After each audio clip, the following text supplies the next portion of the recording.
দেশ যেন আবার নতুন করে স্বাধীন হলো, শুভ বিজয়।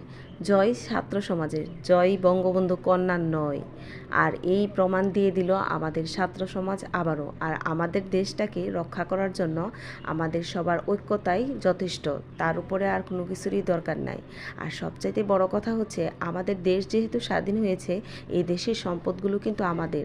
তাই আমাদের সবারই লক্ষ্য রাখতে হবে দেশের সম্পদ কোনোভাবেই যেন নষ্ট না হয়। আর এই যে বড় বড় ফ্যাক্টরি ইন্ডাস্ট্রিগুলো যে আমরা পুড়িয়ে ফেলতেছি, এইগুলোর থেকে যেন আমরা সবাই বিরত থাকি। আর এগুলো রক্ষা করার দায়িত্ব কিন্তু এখন আমাদের। আর দেশ এখন অনেক দূর এগিয়ে নিয়ে যেতে হবে, অনেকটা পিছিয়ে গিয়েছে। আর এটা ছাত্র সমাজের মাধ্যমেই সম্ভব হবে। আর ওনারা যেভাবে সাজেস্ট দিচ্ছে আমাদের সেভাবেই চলাটা আমি মনে করি যে ঠিক। আর আমাদের দেশে জানি কোনো প্রকারের অশান্তি না হয়, সেদিকে আমাদের সকলেরই